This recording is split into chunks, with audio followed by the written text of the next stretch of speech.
¿Qué tal amigos, compañeros, colegas, pacientes? ¿Cómo están? Muchas gracias por sintonizarnos de nuevo en este lunes literario. Me parece que es como el séptimo, el octavo lunes literario.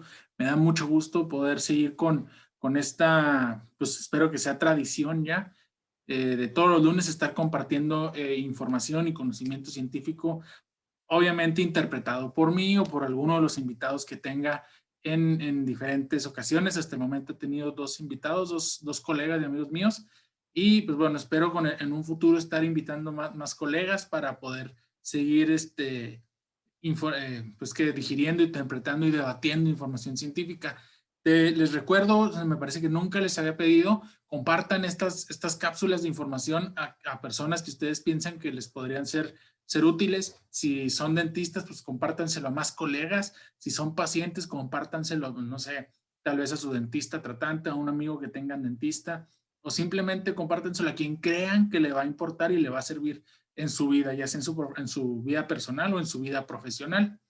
Esta semana vamos a estar hablando un poquito más específicos sobre, no es tanto un procedimiento del área de periodoncia, sino el efecto que tiene un material, un biomaterial. En este caso, déjenme les empiezo a compartir la pantalla para irnos directo a la carnita.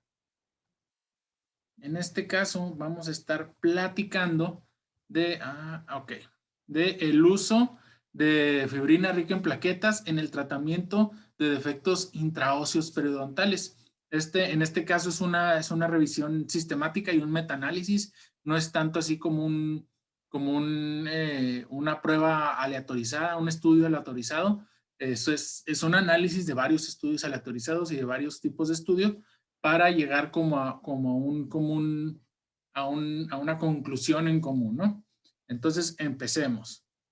Menciona que la regeneración de los tejidos periodontales y el regreso a un estado clínico de salud son los fines últimos de de todos los tratamientos periodontales.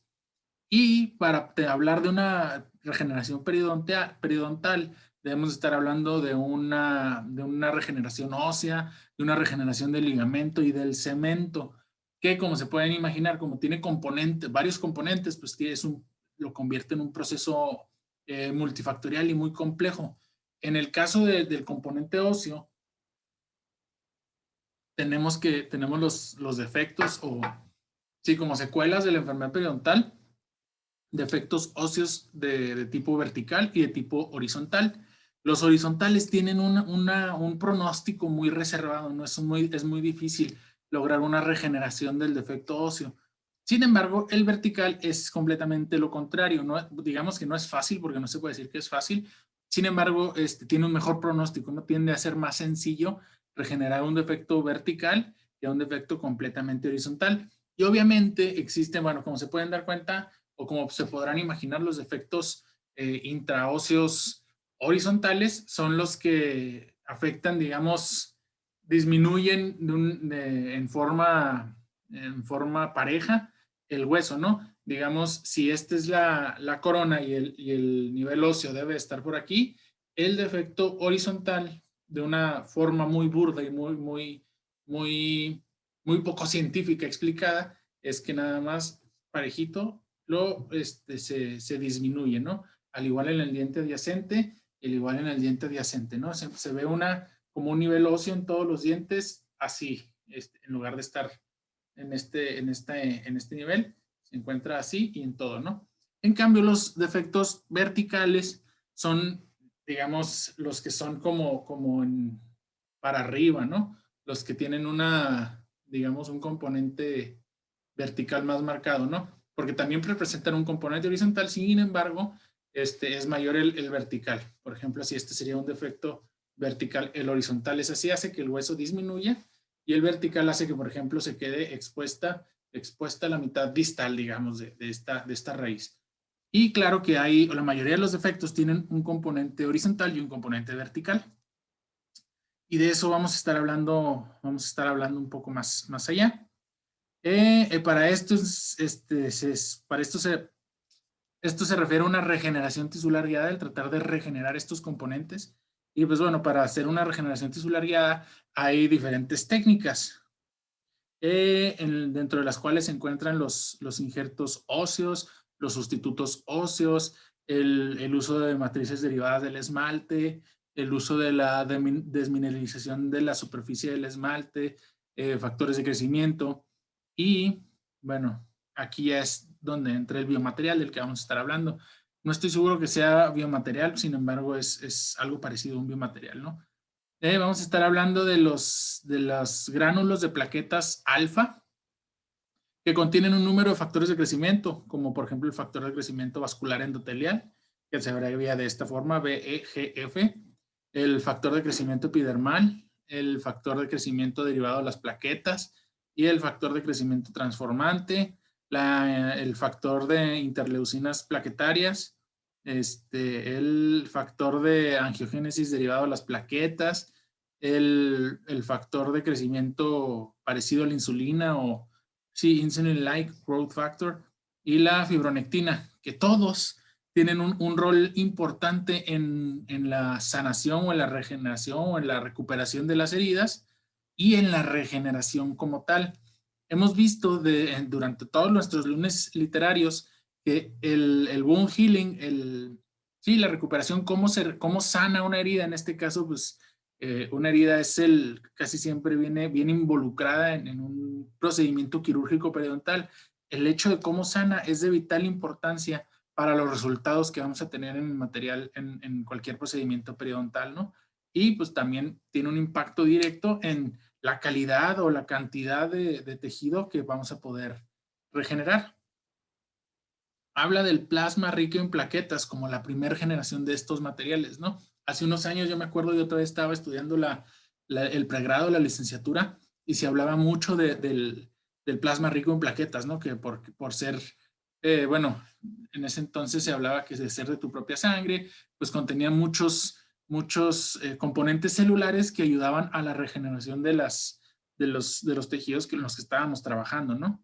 Pero era un proceso, bueno, ya leyendo, investigando, y como aquí dice, es un proceso de 2 pasos y que se le tiene que añadir la trombina bovina, que es un componente, o bueno, un componente, un factor sanguíneo, que es bueno, no derivados, de origen bovino, de animales. Y se tiene que agregar también calcio para que activara las plaquetas y que éstas empiecen a liberar el factor de crecimiento. Después, como una segunda instancia, se desarrolló la fibrina rica en plaquetas, que nada más bueno, el procedimiento para tener la lista es simple. No se requiere un manejo bioquímico de ningún agente como el calcio o el cloro o el cloruro de calcio, y no hay riesgos asociados de agregarle nada de origen animal, como se le agregaba al plasma rico en plaqueta, trombina bovina. A la fibrina rica en plaquetas no se le agrega nada, ¿no? Prácticamente es tu misma sangre, nada más centrifugada. Además, la fibrina rica en plaquetas tiene un componente tridimensional que nos ayuda a mantener ese componente, o que nos ayuda a formar esa estructura de peldaños que es necesaria para mantener y para crear y para regenerar los tejidos periodontales, ¿no? Entonces ahí estamos diciendo que, pues bueno, tiene varias ventajas. Por ejemplo, que deja de tener riesgo de meternos cosas extrañas a nuestro cuerpo. Es nuestra misma, digamos, sangre, es nuestra misma fibrina, y todavía la fibrina nos ayuda con su componente tridimensional de alguna manera a hacer esos peldaños que necesitamos en la regeneración periodontal. Al parecer, pues se ve un biomaterial de ensueño. Sin embargo, pues ya vamos a ir viendo sus aplicaciones, ¿no? Durante esta revisión literaria. Esta revisión sistemática y el metaanálisis tiene como objetivo evaluar si la fibrina rica en plaquetas tiene un beneficio adicional para la regeneración de defectos intraóseos, y van a comparar los aspectos clínicos y radiográficos de estos defectos cuando se tratan unos con un debridamiento por colgajo, ya, bueno, lo que antes incorrectamente se le llamaba como popularmente como curetajes abiertos. Ya debemos de dejar de referirnos a ellos de esa manera. Es un debridamiento por colgajo. Vamos a limpiar la superficie radicular haciendo un colgajo, ¿no? No es un curetaje abierto, es un debridamiento por colgajo. Bueno, vamos a comparar cómo es la regeneración de los defectos intraóseos cuando nomás hacemos un debridamiento por colgajo a cuando hacemos un debridamiento por colgajo y además usamos fibrina rica en plaquetas. Y aquí, dentro de la sección de materiales y métodos, se me hizo interesante mencionar estas cuestiones, ¿no? Usaron como la metodología PICOS, ¿no? La P de participantes, que son adultos sistémicamente sanos. La I es de intervención, que es una cirugía periodontal usando fibrina rica en plaquetas o debridamiento por colgajo o ambas. La C es un... híjole, a ver. La intervención. La comparación. La intervención es un debridamiento por colgajo usando plasma rico en plaquetas y la comparación es un debridamiento por colgajo sin usar el plasma rico en plaquetas. La O es el outcome, el resultado, y vamos a ver los parámetros radiográficos y clínicos, incluyendo el IBD es Intrabony Defect, el defecto intraóseo, la reducción de profundidad del defecto intraóseo y el llenado óseo, el bone fill, el que está abreviado como BF, en porcentaje, ¿no? A ver qué tanto hueso, digamos, bone fill se llenó, es una traducción muy burda, pero hay que recordar que, bueno, los defectos intraóseos son clasificados de acuerdo a sus paredes, a las paredes restantes. Mientras más paredes restantes queden del defecto, es más probable no es más probable que tengamos más éxito. Vamos a tener un mayor componente de éxito, un mejor pronóstico para su regeneración. Es decir, si un defecto tiene, digamos, puede tener 4 paredes, ¿no? Que sea, digamos, nada más como como un hoyito. Entonces puede perder, por ejemplo, una de las paredes, digamos que se va no sé, el componente vestibular de ese defecto. Nos queda el componente mesial, el lingual y el distal. Entonces, nuestra regeneración no se va a hacer, va a tener un mejor pronóstico en este defecto de 3 paredes, porque digamos tenemos el soporte de 3 paredes para que de ahí empiece a regenerarse la estructura ósea. Si perdemos, además, si de esos 3 componentes perdemos, no sé, el componente mesial, ya nos queda nomás uno de 2 paredes y ahí sigue teniendo, digamos, un soporte más o menos adecuado, pero ya no tanto, ¿no?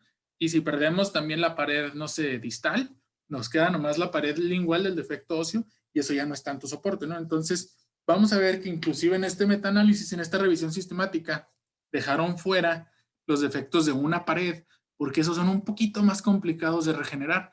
No es que no se pueda, sino a lo mejor hay que añadirle hay que ayudarle a lo mejor con otra pared, dice si una membrana, tal vez una membrana de colágeno o una membrana reforzada de titanio, depende del caso, ¿no? Pero por eso los dejaron de fuera, por eso nada más se usaron defectos de 2 y de 3 paredes, únicamente para eso.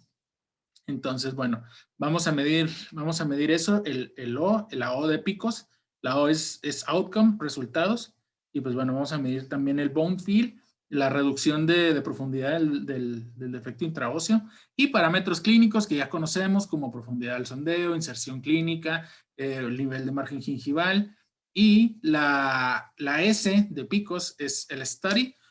Fue considerado nada más se consideraron los estudios aleatorizados controlados con un factor de blindness de ceguera, digamos, que no sabían a quién iban a escoger, ¿no? Que los pacientes fueron realmente escogidos de una forma o ordenados de una forma aleatoria, que no sabían que el sujeto número 1 iba en el grupo control y el sujeto número 2 iba en el grupo placebo, sino que en realidad fue algo completamente aleatorio. Y los factores de exclusión que usaron eran que los pacientes tuvieran alguna enfermedad sistémica o que estuvieran embarazadas o lactando, que fueran fumadores o que usaran alguna droga que pueda influenciar en los resultados que estamos evaluando, que no hayan completado o que no les hayan realizado una terapia periodontal, la fase 1 de la terapia periodontal, los raspados y alisados radiculares, antes de entrar a la fase quirúrgica. Y como vemos aquí, el criterio de exclusión número 4 eran defectos de una pared por digamos, su pronóstico menos favorable que los defectos de 2 o 3 paredes para ver los resultados de la regeneración. Y el 5 era que estuvieran en otro estudio o en otra intervención quirúrgica controlada, ¿no? Nos saltamos todo esto del riesgo, que sí es importante, sin embargo, pues para no tenerlos aquí 2 horas, pues me los estoy saltando. Se escogieron 17 artículos para hacer esta revisión sistemática y bueno, de uno no sé, bueno, salieron 18 estudios aleatorizados, pero de uno no se pudo sacar como el cambio de parámetros que hubo entre la base y el final del estudio, entonces nada más se trabajó con 17. De estos 17, 9 fueron hechos en un programa de split mouth, es decir, por ejemplo, ¿no? A la mitad de la boca le hacían nada más de un debridamiento por colgajo y a la otra mitad le hacían un debridamiento por colgajo y le ponían fibrina rica en plaquetas. Y otros 9 fueron hechos con un brazo paralelo, es decir, a unas personas les hacían el puro debridamiento por colgajo y a otras personas les ponían la fibrina rica en plaqueta. Y en uno de estos artículos, los pacientes o los sujetos se caracterizaban por tener lesiones endoperidontales con defectos intraóseos. Entonces aquí hay que tener, desde ahí empezamos a tener como nuestros parámetros o a lo mejor nuestras reservas, no es que esté mal o no es que lo vayan haciendo mal, sin embargo hay que tener en cuenta que ya no estamos hablando nada más de enfermedades periodontales, ¿no? De que los pacientes tuvieran periodontitis y que por eso se les hiciera o por eso desarrollaran los defectos intraóseos. Sin embargo, ya estamos hablando que en uno de ellos también se consideraron lesiones endoperidontales, ¿no? Que tienen otro tipo de naturaleza, otro tipo de patogenia. Y que el tipo de defecto intraóseo sea de una o de tres, de 2 o de 3 paredes. Repito, que el defecto intraóseo es de 2 o de 3 paredes. El debridamiento por colgajo fue usado en todos los estudios. El uso de la fibrina rico en plaqueta como un único biomaterial o fue también a veces combinado con un sustituto óseo usado en el grupo de prueba, mientras que solo se usó el debridamiento por colgajo cuando leemos OFDs, Open Flap Debridement, o sí, debridement, que es el debridamiento por colgajo. Entonces, se usó nada más eso o combinado con algún sustituto óseo en el grupo control. Es decir, en algunos de los 18 estudios aleatorizados que se analizaron para este metaanálisis, usaron nada más debridamiento por colgajo contra fibrina rica en plaquetas o a veces usaron debridamiento por colgajo con algún sustituto óseo y debridamiento por colgajo con algún sustituto óseo más fibrina rica en plaquetas. Entonces, de ahí también empezamos a ver que en unos usaron un sustituto óseo y en otros no. Entonces, ese es otro factor que debemos estar nosotros considerando cuando analizamos una pieza de literatura de esta naturaleza. Y vemos que en un estudio usaron una tomografía computarizada Cone Beam, el CBCT, Cone Beam Computerized Tomography. Este es un estudio de imagen. Para los demás estudios, los otros 17 estudios usaron radiografías panorámicas. A mi parecer y para mi gusto, a mí me gustaría leer, bueno, es la fuente, ahorita vemos la bibliografía número 24, que ese es el estudio que usó la tomografía. Yo estoy más interesado en ver los resultados con tomografía, porque cuando estamos hablando de defectos de 3 o de 2 paredes, pues ya está incluido o ya debemos de considerar ese aspecto tridimensional de las lesiones y no nada más el de 2D que nos dan las radiografías normales. Entonces, por ejemplo, ¿no? Esto se me ocurre ahorita que si los otros 17 estudios aprueban el uso de la fibrina rica en plaquetas, sin embargo, el que usó una tomografía una tomografía de Cone Beam, de rayo de cono, de haz de cono, dice que en realidad dio resultados similares a no usar la fibrina rica en plaquetas. Yo me iría personalmente más a profundidad por los resultados de ese estudio que por los otros 24, los otros 17, perdón. Pero pues bueno, vamos viendo. Los participantes mantuvieron una higiene apropiada durante el periodo de seguimiento de 6 a 12 meses en todos los estudios y adicionalmente todos los estudios fueron conducidos, todos los estudios fueron hechos o realizados en un ambiente universitario ya sea de India, de Egipto o de Turquía. Vamos a ver. Dentro de todos los 18 estudios, 14 compararon los efectos de la fibrina rica en plaquetas contra el debridamiento por colgajo. 13 estudios demostraron, bueno, ya estamos en la parte de la síntesis de resultados. 13 estudios demostraron que el uso de la fibrina rica en plaquetas mejoró significativamente la inserción clínica, el nivel de inserción clínica, y redujo la profundidad al sondeo comparado al grupo control. Estamos hablando del debridamiento por colgajo. Solo 10 de los 14 estudios reportados que reportaron cambios del margen gingival. Solo 10 de los 14 estudios reportaron márgenes del cambios del margen gingival, y todos los estudios que reportaron cambios del margen gingival hablan que en el grupo de la fibrina rica en plaquetas tuvo mejores resultados que el grupo que nada más, que fue el grupo de control.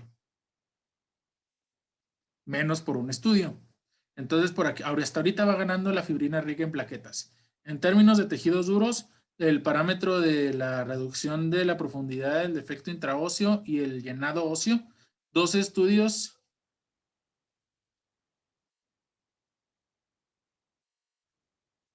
Ok, 2 estudios que demostraron o que reportaron estos parámetros, dijeron que estaba mejor usar la fibrina rica en plaquetas que solo el debridamiento por colgajo. A los 12 meses de la operación, al año de seguimiento, el injerto óseo o el biomaterial óseo, el sustituto óseo, combinados con una fibrina rica en plaquetas, exhibió mejor cambios estadísticos, significantemente estadísticos, comparados con el grupo que usó nada más un material óseo. Hablando de la reducción de la profundidad del sondeo, la ganancia de inserción, del nivel de inserción, ganancia de margen gingival, reducción de profundidad del defecto intraóseo y de llenado óseo. O sea, hasta ahorita va ganando completamente la fibrina rica en plaquetas. 6 meses después de la operación, el material óseo, el sustituto óseo, combinado con la fibrina rica en plaquetas, fue encontrado significativamente mejor en la ganancia de inserción clínica y en la reducción de la profundidad del defecto intraóseo, y fue más efectivo en reducir la profundidad del sondeo. Sin embargo, no fue significativo. Entonces, fue significativamente mejor hablando de nivel de inserción y de reducción del efecto óseo, pero, y fue mejor en reducir la profundidad del sondeo, pero en este aspecto de la profundidad del sondeo no fue significativo. Que pues bueno, son detalles, ¿no? Hasta ahorita va ganando rotundamente la fibrina rica en plaquetas. No hubo diferencias clínicas entre el grupo de material óseo y el grupo de material óseo combinado con la fibrina rica en plaquetas durante los 6 a 9 meses en uno de los estudios. No fue, solamente estamos hablando que un estudio no reportó de diferencias significativas, cuando estamos hablando que también usamos injerto óseo. No estemos aquí ya este estudio no midió nada más el debridamiento por colgajo, se fue más allá y a todos les puso injerto óseo o material óseo, y nomás a la mitad, espero que sea nomás a la mitad, le puso fibrina rica en plaquetas. Nomás un estudio dijo que había sido todo igual. Entonces, 2 artículos evaluaron el efecto de la fibrina rica en plaquetas para la cicatrización, digámoslo así, para el sanamiento de la herida. ¿Qué es la cicatrización? Para la cicatrización.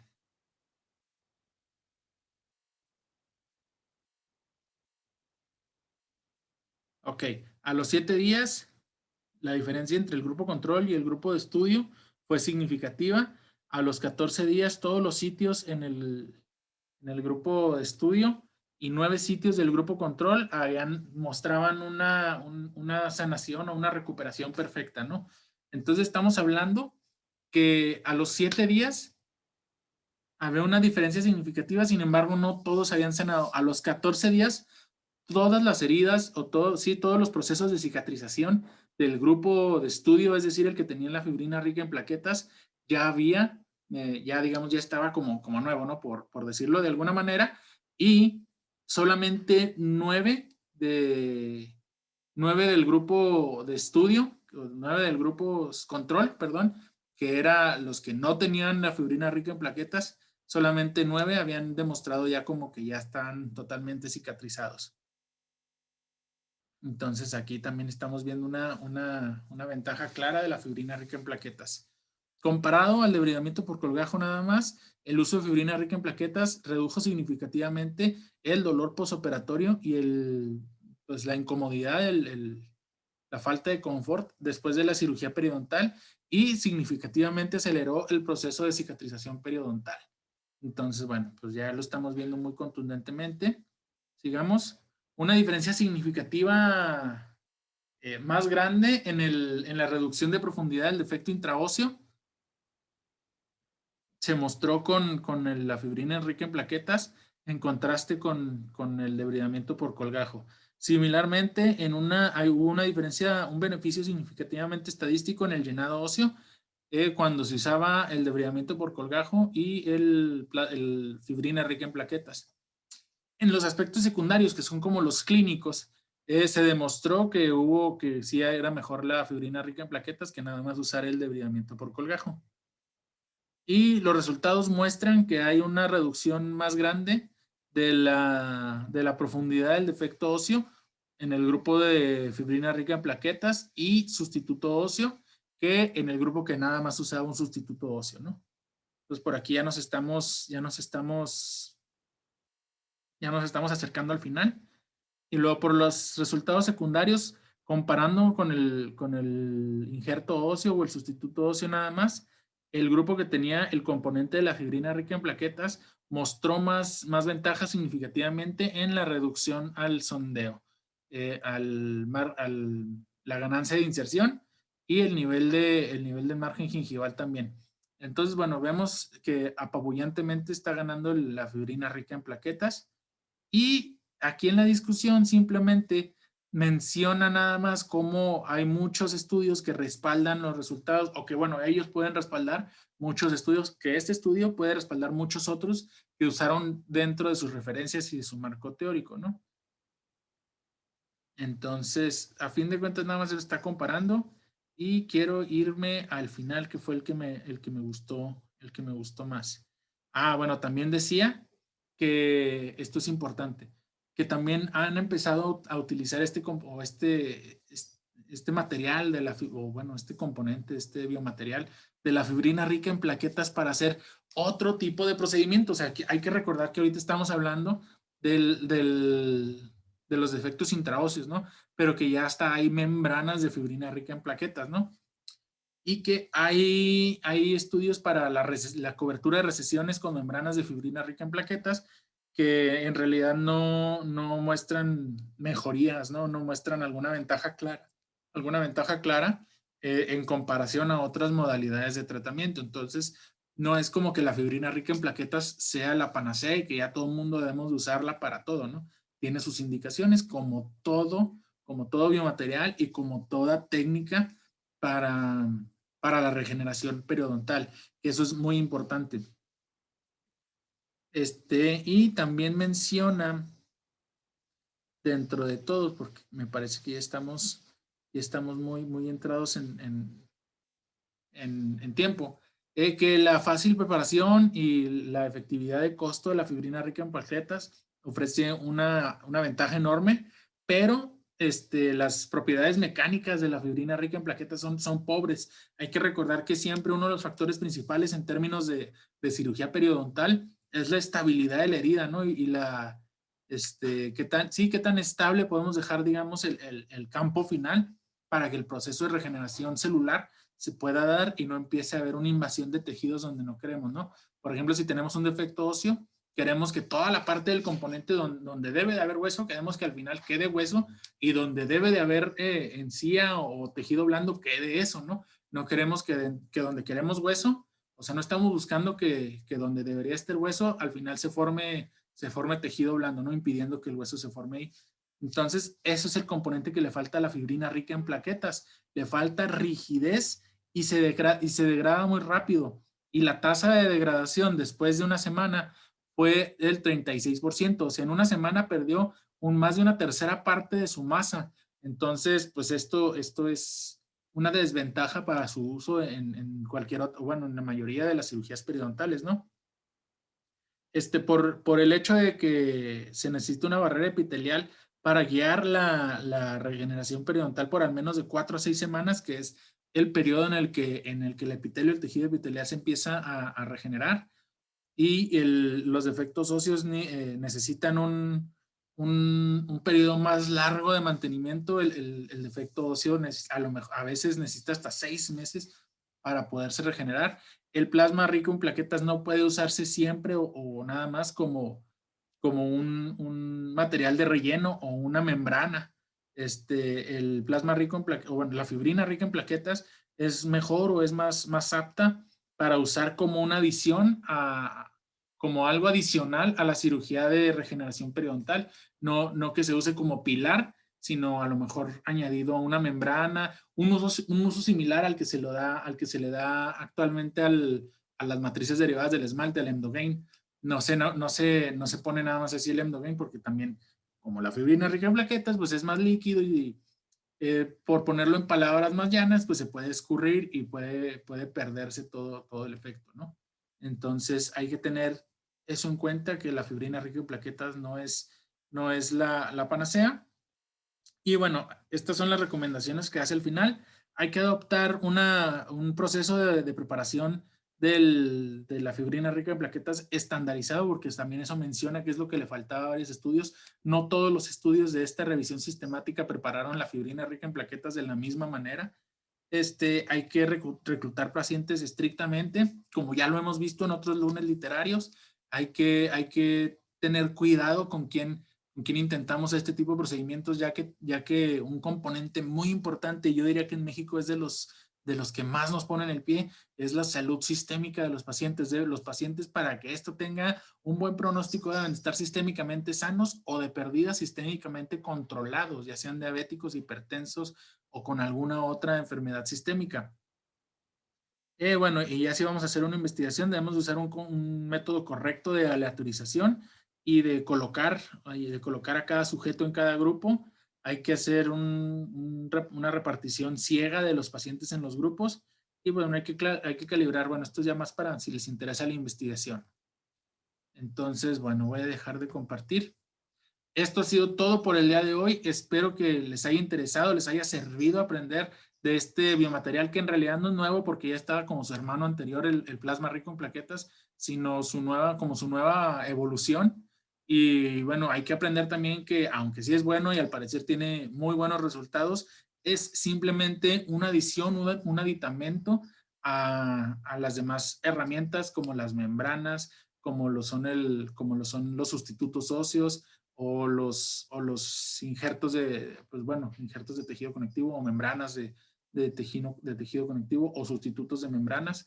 Y pues bueno, no hay que saber cómo jugar con cada de estos materiales, y hay que conocer las propiedades y lo que podemos lograr con cada uno de ellos para poderlos mezclar de una manera correcta y lograr resultados predecibles en nuestros pacientes. Muchísimas gracias por sintonizarnos esta semana. Recuerda compartir este video con quien tú creas que le pueda servir. Recuerda también dejarnos aquí un corazón si estás en Instagram. Recuerda dejarnos la manita arriba si estás viéndonos en YouTube. Y pues bueno, nos vemos la próxima semana.